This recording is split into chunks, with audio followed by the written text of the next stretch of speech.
everyone, and welcome to the 2014 League of Legends World Championship. For the last 10 months, teams from around the globe have been fighting simply to make it this far. You are currently looking live at the National Taiwan University Sports Center.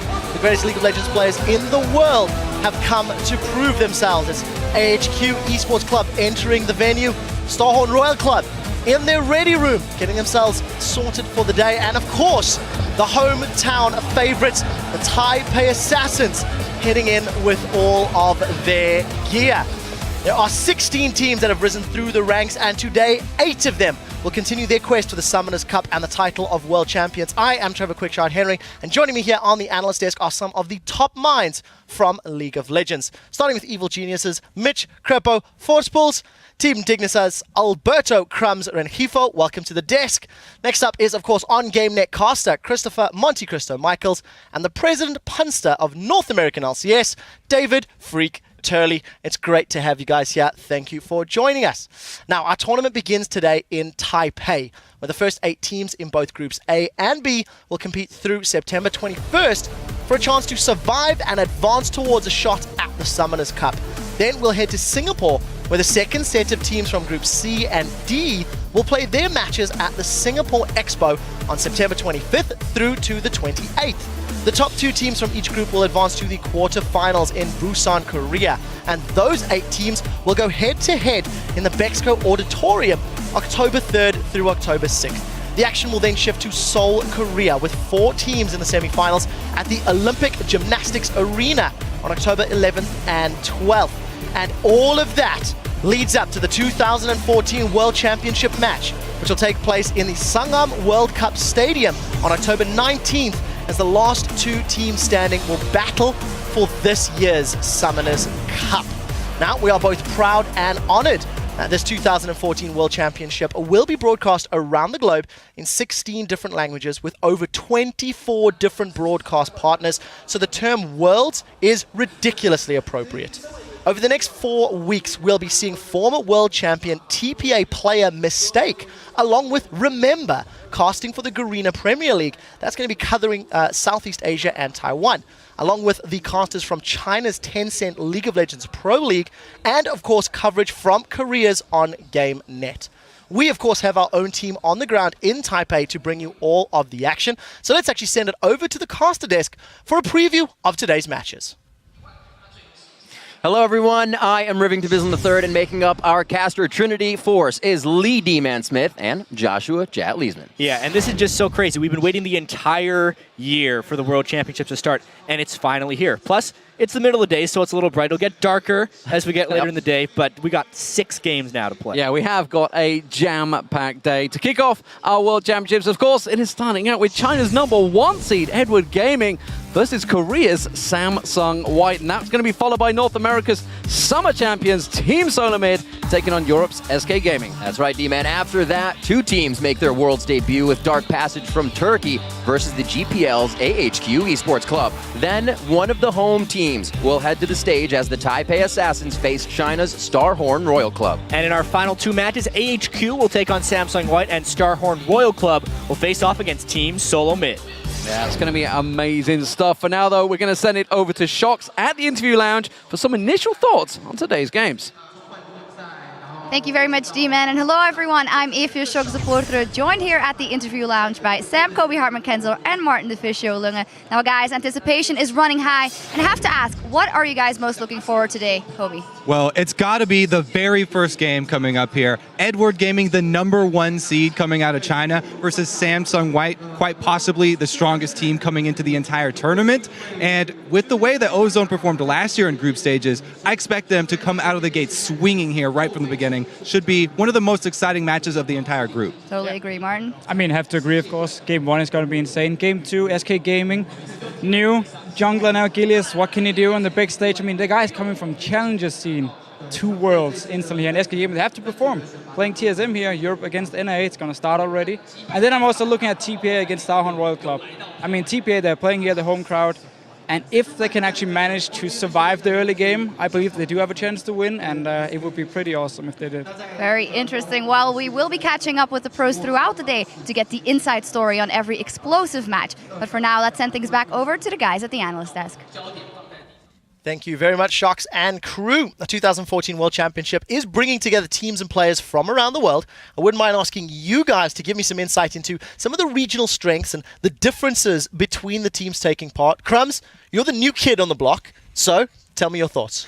Well, we have Europe coming in as more of a dark horse. The last time they played, we saw them play at Gamescom mid-August, so it's been a while.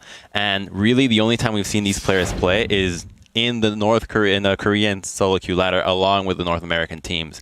Now, they've been doing excellently in these. They've achieved master level, challenger level, which makes me think perhaps the mechanical difference between the North American and European teams with the Koreans just isn't there. They're both able to play at the same level. Yeah, I think that we have seen a lot of teams and players mechanically catching up to the Koreans, and that's not the big difference between the teams. A lot of the time, we do have exceptional mechanical players in the West as well as in Asia, but it's that team play element, right? It's that depth of strategic knowledge, the vision control. That's what really differentiates the Korean teams from everybody else. Yeah, and I'm just looking forward to how these Western teams have been adapting to scrims in Korea. I've been there in 2012 when we were there. Initially, we lost all our scrims, but after a week, you really start learning, you start adapting to their playstyle. And yeah, as you said, mechanically, maybe they're not exactly on the same level, but they're close enough for where it matters. But they can just learn a lot about the macro level strategy of these Korean teams. And then one point in particular that I want to see is how fast are those Korean top laners going to be teleporting down? Because when I play bot lane and I'm in a skirmish, it takes me about 10 seconds once we start fighting. Once they get low, like, hey, we can get our top laner in here. When I watch Korean League, they're in there like in an instant, and I'm just so surprised how quick they react. There's very few TP cancels as well, so I'm really looking forward to these top laners interacting with their bottom lane through teleports or even just mid lane. And I'm actually more interested myself in seeing how the various regions do interact. I actually want to see more regional differences because I agree, especially with Monte Cristo, the Koreans are generally a step ahead, especially strategically. So I want to see teams kind of forget that element of the game, rely on the fact that they're going to be mechanically about equal, and play a different type of game. Play a more early game aggressive game, try to win your lane. We've got amazing Western players like Bjergsen and Froggen who can just crush people, who are so darn good individually. Use that, snowball a lead, play a 20-minute and then fall off team comp to get some of these upset wins. I think that's the way you beat the heavy favorites in the Korean teams. Well, definitely a risky strategy. We will see if that pays out for them. If you guys at home do want to get on any last-minute studying, make sure you head over to lolesports.com. That's where you can find interviews, stats, VODs of their previous matches, and much more. You can also find a complete schedule for this week and vote for the teams that you think will win. So log on and put your predictive powers to the test, because we will be testing our analysts later in the day. We would also like you to tap your collective brain power on Twitter. Today we'd like you to tell us, how do you Worlds? So for this, we like some visuals from you as well. The World Championship is bringing fans together around the world, and we want to see how you're enjoying those games. Here you can see how the casters are doing it at their desk in the venue in Taiwan during rehearsal. Here's how we will Worlds from the analyst desk, where you can see Prolly and Doublelift, who will be joining us as guest analysts later in the week. And we want you to share with us and your friends and see how you're enjoying the games. Tweet your pictures to us at LOL Esports. Use that hashtag Worlds. Now, let's check in on the opening ceremonies at the National Taiwan University Stadium as we begin the 2014 World Championship. As we head over to the venue, we will be hearing professional esports broadcaster Lee Chen, aka Peppers. She is from Taiwan. She'll be talking us through these shots from across Taipei. We'll be getting the rest of the analysts to join in on the conversation a little later. It's one of my favorite things about esports is how global it is. Yeah, really, really beautiful footage from around Taipei and Taiwan. Of course, this is going to be AHQ taking to the stage. Yeah, I've been in Taiwan before, and the crowd goes absolutely bonkers. This guy right here, Westdoor, that's who I want to see. He used to play on the NA ladder, widely popular here. That's what I want to see him perform.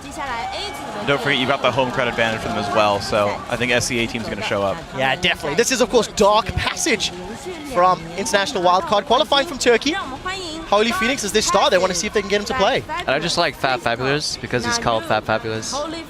Great name. I think this is one of the teams as well where they've got to rely on trying to make individual plays. Maybe they can make some games happen. That's definitely the case. We are taking a look, of course, at Samsung White from OnGameNet champions from Korea. Probably the favorites for the tournament, really. You know, people a lot of faith in the team. I know Crepo's looking forward to seeing Mata play. I want to get schooled. Of course, we are going to be looking at the #1 seed from the LPL from China, Edward Gaming. Name definitely the star on that squad. Oh, sure. And they are built around him. It's a lot of raise the AD carry, make him crash. And we'll see. I think Name is worth all the hype, though. He can bring this team far. First time international stage. You never know. You never know. And there's a real chance that he doesn't show up today, but I don't think it's going to happen. Well, we transition to Group B. This is, of course, SK Gaming. That's actually their sports psychologist who's giving in right to the hug there. One of the only teams that's really gone that sort of professional route. Freddy, widely regarded as one of, if not the best top laner from Europe. He's the shot caller too. He's actually really important to this roster. Oh, that's for sure. Always keeps his cool. Right, next up from the LPL. Season 3 finalist, as far as the franchise is concerned, it is Starhorn Royal Club, but only Uzi, not UZI. Much confusion has been had regarding his name. It's not an Uzi name to say, after all. Oh no, it's too early in the day for puns, freak. Wow. 2 in the morning, I start quick. Of course, you've got #1 seed from the North American LCS. TSM, as Crepo likes to say. Believing in apple pie. TSM calling him to make it out the groups for Crepo. It better not let me down. Else I'm going to look really dumb. If I recall, prediction game at Worlds last year didn't go well for you. Also did. Also it did. I'm in an upwards position right now. And of course, representing Garena Premier League, Season 2 World Champions, missed last year, have returned. It is the Taipei Assassins. I imagine this crowd is going to lose it when they take I can't wait to hear the crowd, man. We played a show match with them one day in Taiwan, and it was absolutely insane. Really cool crowd. We will see. We watched those GPL finals. The team looked fantastic.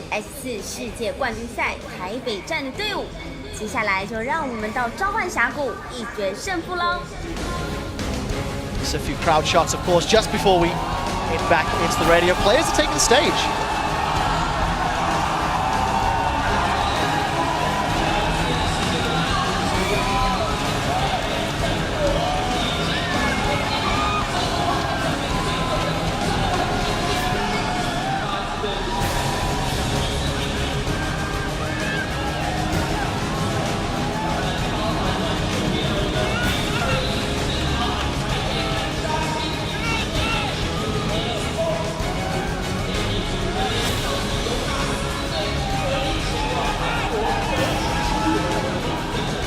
There are very, very few words that can truly encapsulate the feeling of being on that stage, being in that auditorium, and the pressure that is on these guys' shoulders. World Championships, it starts right now. Before we get to the games, I do want to go down the line, ask you guys some opinions that myself and the viewers can actually start to learn from this first stage of games in Group Stage 1 in Taipei. Let's talk about what we're going to learn, talk about what we can understand for the rest of the World Championship. Once again, Krams, you're on my hit list. Start us off. Now, the match to watch is going to be EDG versus Samsung White. We got the #1 seed from China playing against the #2 seed from Korea, which is arguably the better team and possibly the best team in the world right now. These two teams will give us a really good understanding as to how China stacks up against Korea. And from that, since both of these teams are highly favored to win the whole thing, this could be a final match to watch right in the first game. It's true, and I do think that the Korean teams are absolutely incredible, especially teams like Samsung White, but I'm actually really interested in seeing what the two Taiwanese teams are going to bring out here, because I think the GPL is sort of underrepresented. Again, in Season 2, TPA won the whole thing. No one thought they would. They were a huge underdog there. And then last year, we had Mineski and Gamma Bear show up, who were gigantic underdogs that didn't win a single game, and it kind of undersold the region. But AHQ and TPA are much better than I think people are giving them credit for, and they're going to turn some heads. Yeah, I agree with that. Just from seeing TPA scrim over the last couple of months, you have to remember they brought in a Korean coach from Najin, and they've just been getting better and better and better. They had a very clean sweep in the GPL finals, and I'm excited to see them, especially with the home crowd behind them. That could really be the key to win in a very close group. Something I'm going to pay close attention to is just vision control in general. It is no longer like last year that you can just buy an Oracle and just start sweeping the map. Vision control is a lot more methodical, especially with supports. Are they going to do Mobi boots early? Are they going to play like the Koreans? Are we going to see deep wards? Are people going to play with fewer or more wards? How are they going to play around those wards? That's something I'm going to pay a lot of attention to in the games. And I just want to see how far Korean is ahead in terms of macro level strategy and vision control. Yeah, it's actually really interesting. This is the first World Championship with trinkets. I know we're all used to it playing in the game, but it was less than a year ago those things got added to the game, so it is a very different game from last year. Yep. Well, we'll definitely see how that pans out. Thank you very much. Gentlemen, we are gearing up for that first match of the day, and of course it will be Edward Gaming from China taking on Samsung White. You can actually see Edward Gaming studying up, doing some last-minute VOD review. Samsung White making sure their mechanical ability is up to scratch. So we will see if they deliver. These two teams will go head-to-head when we come back. So guys, stay with us. Just going to do a short ad break.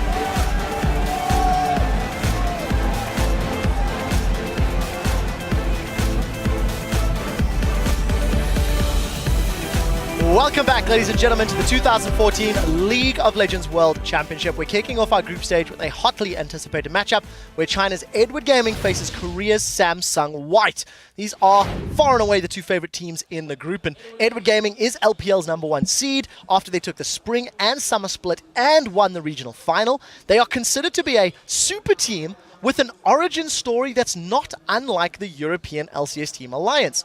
I would also say they play like a non-stereotypical Chinese team. I think they're very intelligent about the way they play. And I'd like to ask Monte Cristo your thoughts and opinion on Edward Gaming.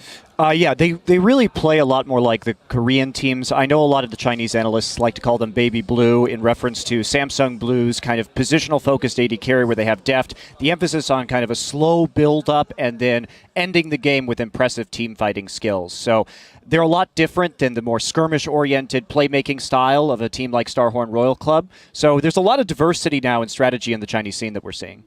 And honestly, I still think, though, that Samsung White has a bit of an edge here because I think they match everywhere so darn well. Now, the one thing Edward does have, though, is Name, an incredibly strong AD carry, and him and FCZF are going to do whatever they can in the duo lane. But I really, really want to see how that matches up against Imp and Mata because those guys are incredible as well.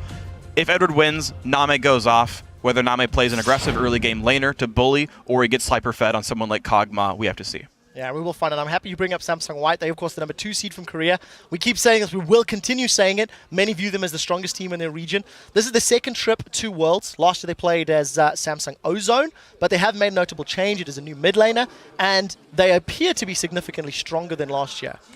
Yeah, Pawn is a very solid mid lane player, and I think that this roster swap, one of the coaches said in an interview a while back that switching Pawn and Dade, the intention was to get both teams to Worlds. He was a little bit of a more rookie player at the time, and so he kind of fell in line behind the shot calling from Dandy and Mata, the more playmaking players, whereas Dade fit very nicely into Blue as a playmaking mid laner, and that kind of gave Blue the spark they needed to be successful.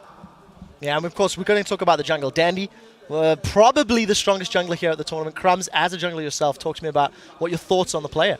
Now, Dandy has been in the scene for quite a while, and he's been consistent all throughout. He's been playing Lee Sin, Evelynn, Elise, all the meta champions for a while, and Korea is one of the few regions that's able to bring out Rengar as well. So he's got that in his champion pool, and he's the only player in the entire world that's still playing Evelynn after she got nerfed, which adds quite a bit of a surprise factor. I just want to see how Hugh or Unstoppable holds up against Pawn because I think that matchup is going to be very slanted, and as Crum said, Dandy, if it's not already slanted, then Dandy will slant it for them. And then in the bot lane, yeah, sure, Nami is a really good AD carry, but Mata is just complete ranks above SAZF, so it's going to be really tough for EDG to just outmatch their enemies because in roll for roll, or lane for lane at least, they're at least tied, if not better. I do think we are underselling Clear Love a little bit, though. He has incredibly high kill participation. He actually ganks incredibly well, and I know Dandy's a player who likes to get in his opponent's head and try to understand what his opponent is going to do. Maybe that happens here, but I don't want to count out Clear Left. I think he can also get his lanes going and get that early game that I think Edward needs to get here. Well, I like the fact we've got a little bit of differing opinions on the players. Let's see if it actually shows true in the predictions. Wouldn't be an analyst desk without that prediction game, so I'm going to be putting these guys on the spot, and I want to know legitimately who you think will be winning this matchup. Let's run this one down the line. Crepo, who's going away with the W?